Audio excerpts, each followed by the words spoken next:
visioner dan kritis, melayani, menjawab dan memenuhi kebutuhan umat di segala abad.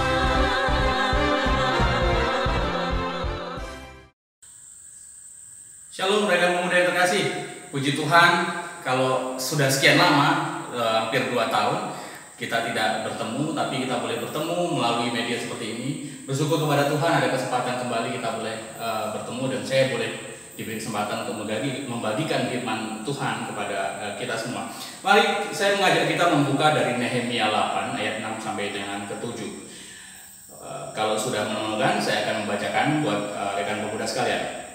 Lalu Ezra memuji Tuhan Allah yang maha besar, dan semua orang menyambut dengan amin, amin, amin sambil mengangkat tangan.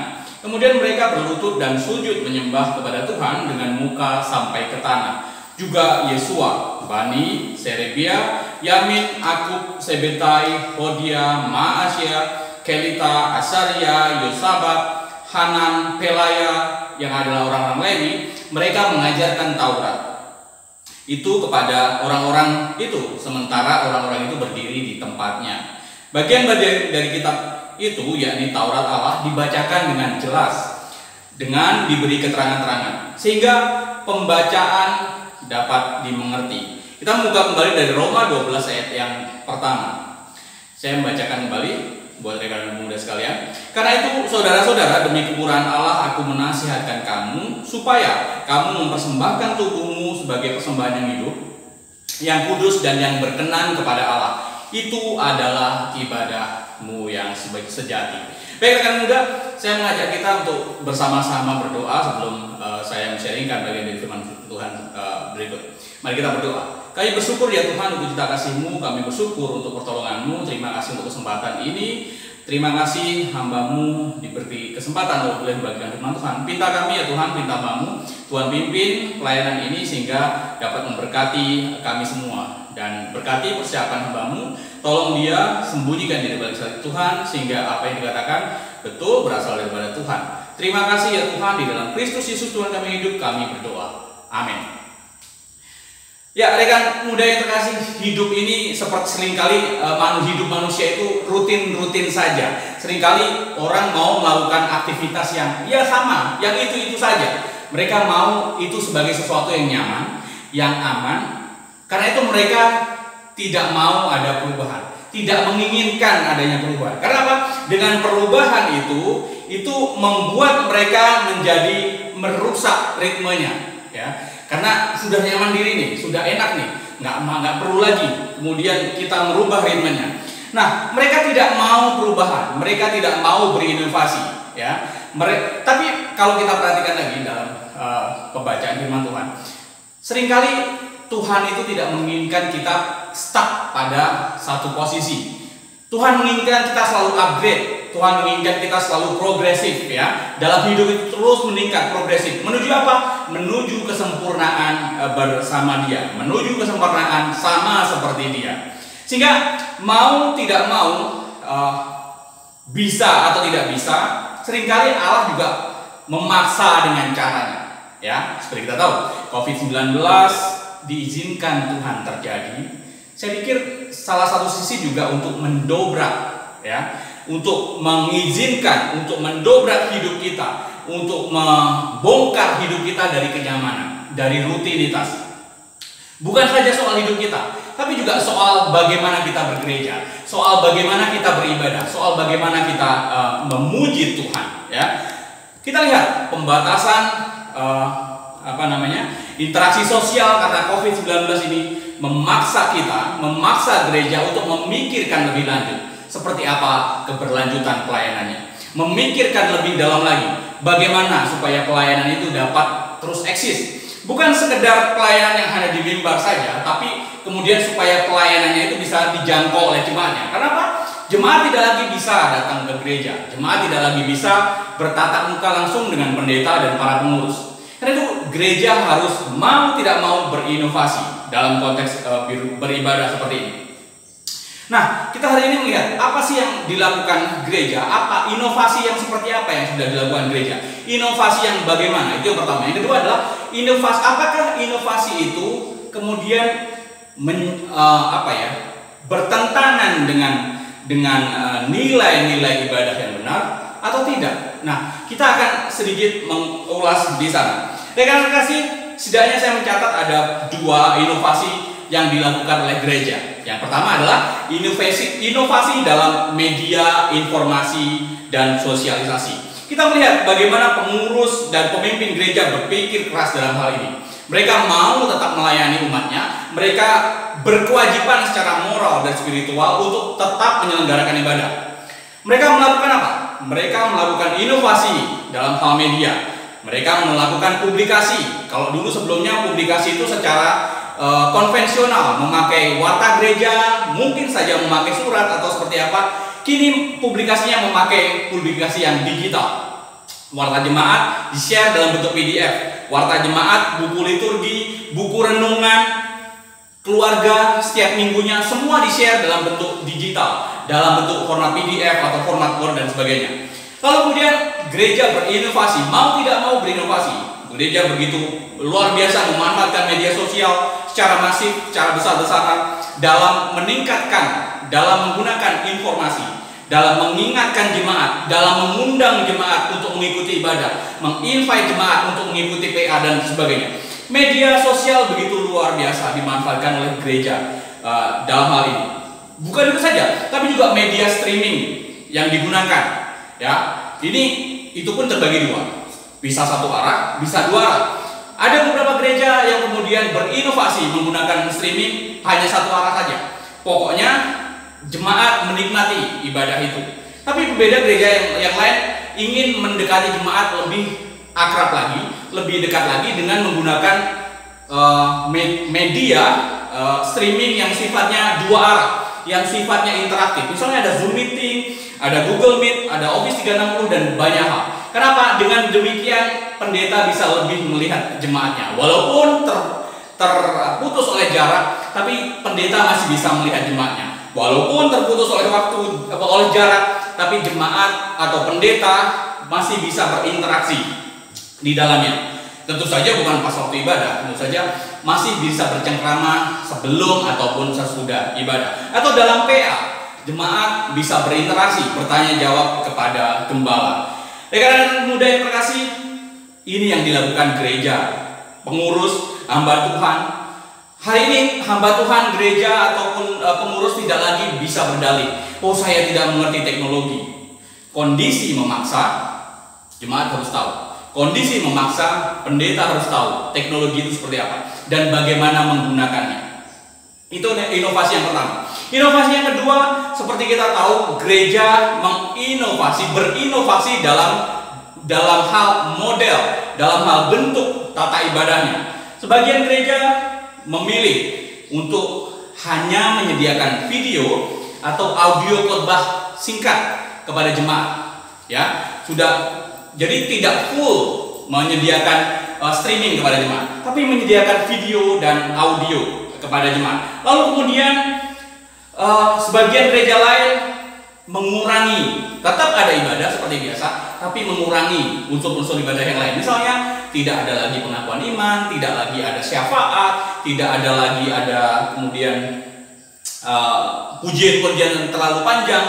Cukup nyanyi 1 lagu, kemudian firman, lalu berdoa. Itu yang dilakukan, ya. Rekan-rekan yang terkasih, bukan itu saja. Sebagian gereja lain menyelenggarakan ibadah itu secara full, semua dari awal sampai akhir, seperti gereja kita. Nah, tentu saja hanya yang berbeda adalah formatnya. Kalau sebelumnya jemaat bisa langsung duduk bertatap muka, tapi di streaming jemaat menampilkan atau melihat atau menyaksikan ibadah itu secara full, dalam format yang berbeda, dalam format yang streaming. Ya, ada 2 di bagian juga. Ada yang kemudian streaming langsung, ada juga yang streaming istilahnya tunda, ya, direkam dulu baru kemudian disiarkan ulang. Rekan yang udah terkasih, kalau kemudian ada gereja yang memiliki keterbatasan, misalnya seperti kami di Ngabang ini, banyak gereja melakukan memadukan antara yang yang konvensional dengan yang digital. Misalnya pendeta bermodalkan handphone, dia bisa merekam renungannya, kemudian dibagikan kepada jemaat. Selain itu, pendeta juga menyediakan di sisi yang lain, pendeta menyediakan semua dalam bentuk kertas konvensional. Jadi setiap hari Sabtu, pendeta dan pengurus membagikan ke rumah-rumah jemaat buku liturgi, lagu sudah ada, urutan lagu sudah ada, urutan ini sudah ada, lalu kemudian artikel temanya, lalu kemudian di sana kepala rumah tangga bertanggung jawab untuk memimpin ibadahnya. Ada banyak hal, ada banyak model yang seperti itu. Rekan-rekan muda yang terkasih, inilah yang terjadi hari ini. Menyelenggarakan ibadah dengan model yang berinovasi. Lalu apakah kita bisa menyebut, oh, model yang seperti inilah yang kekinian, model seperti inilah yang modern, model seperti inilah yang futuristik? Betul, ada modernnya, ada futuristiknya. Tapi apakah ini yang paling benar? Tentu tidak juga. Apakah yang lama, yang dilewatkan sebelumnya, itu sebagai model yang tradisional, yang konvensional, yang kuno dan segala macamnya? Tentu tidak bisa dipandang seperti demikian.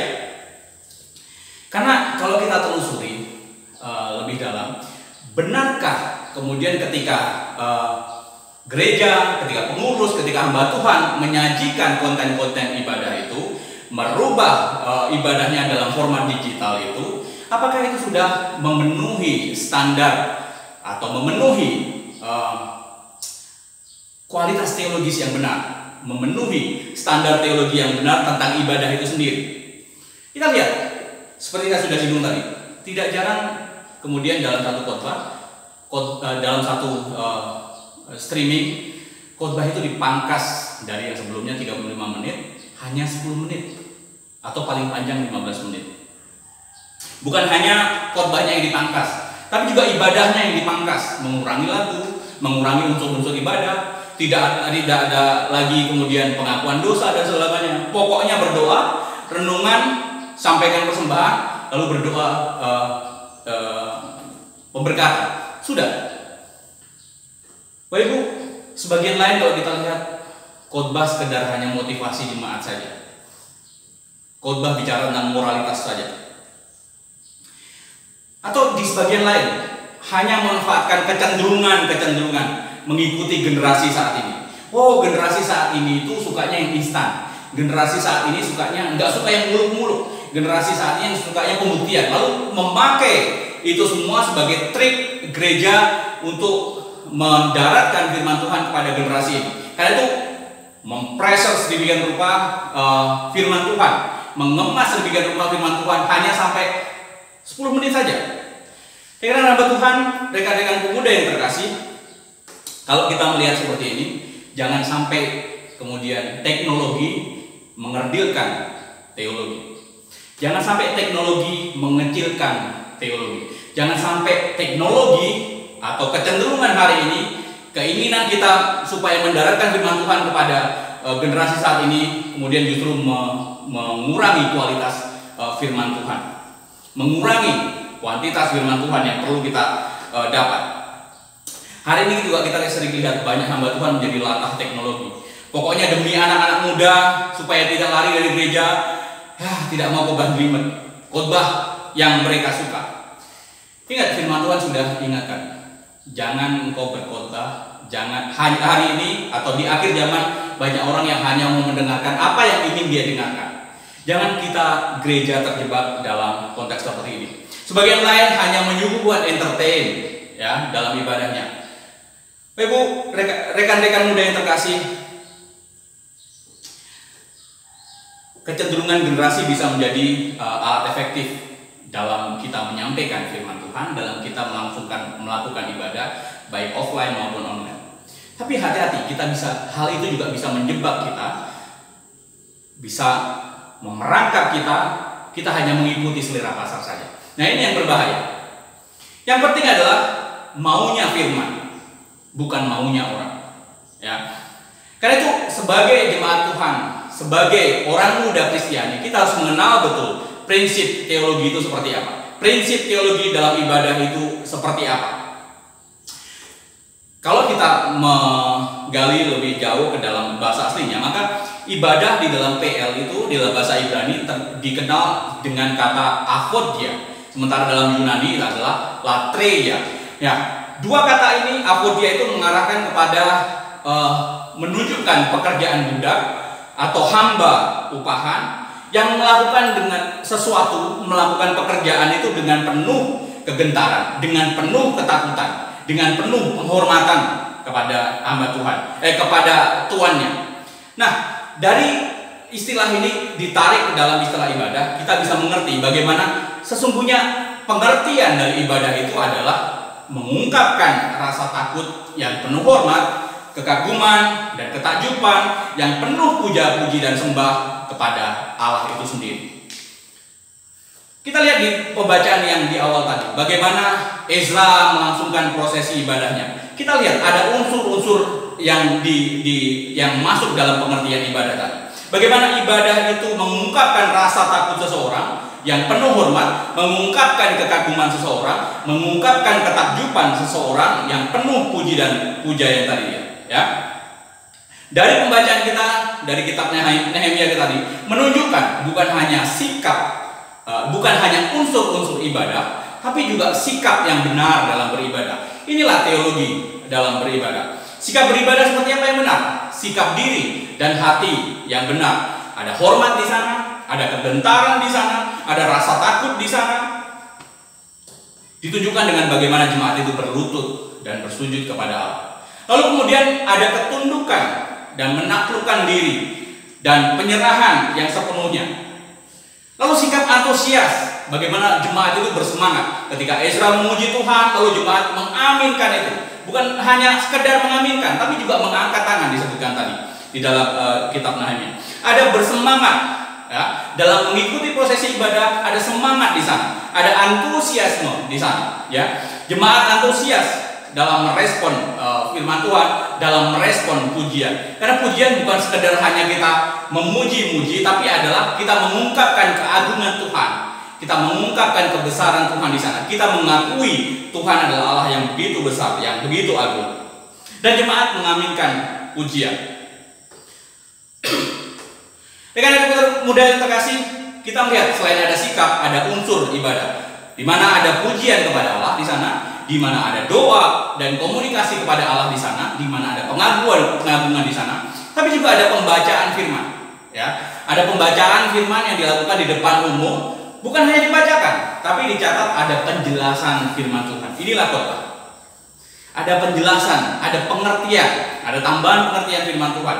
Bukan sekedar dibacakan. Untuk apa tujuannya? Tadi sudah jelas dibacakan. Supaya umat itu mengerti. Lihat betapa agung konsep ibadah Kristiani, betapa agung konsep ibadah Kristen itu sendiri. Ibadah itu merupakan aneka tindakan dan sikap yang menghargai, yang menghormati kelayakan Allah. Dia yang adalah pencipta, yang langit dan bumi yang begitu agung dan luar biasa. Ibadah itu berpusat pada Allah dan bukan kepada manusia. Itu menjadi catatan kita. Jadi bukan bagaimana saya dienakkan, bagaimana saya disenangkan, bagaimana saya merasakan kenyamanan, tapi soal bagaimana kita menyenangkan Tuhan, bagaimana kita mengungkapkan kerinduan kepada Tuhan, bagaimana Allah dipuja-puji di sana. Bukan soal diri kita. Di dalam ibadah Kristen kita menghampiri Allah dengan syukur karena apa yang telah dilakukan Dia kepada kita. Betapa luar biasanya Allah kepada kita, kepada hidup kita.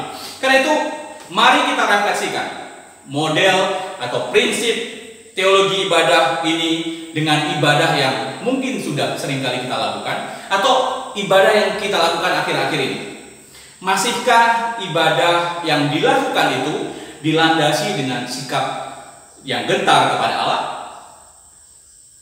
Atau jangan-jangan ya karena di rumah saja, karena bebas desa-desa saja, orang tidak melihat kita, pakai baju apa saja bisa saja, lalu tidak ada persiapan diri secara maksimal.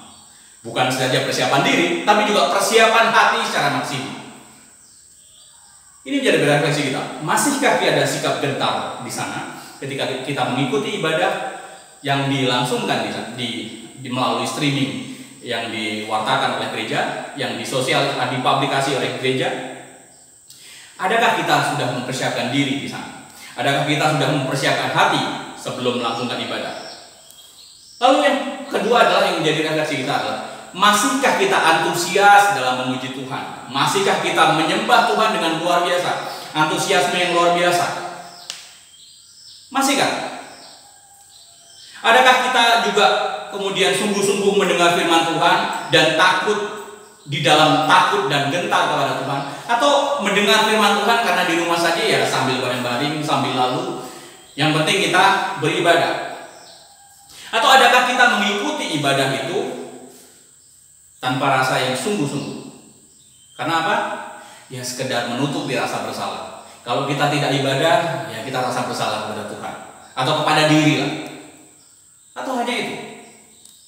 Rekan muda yang terkasih dalam Tuhan, bagian Nehemia itu merefleksikan kembali. Kita melihat ibadah yang sudah kita langsungkan hari ini, kemudian kita merefleksikan kembali dengan apa yang sudah dilakukan Ezra yang dituliskan oleh Nehemia di dalam kitab Nehemia.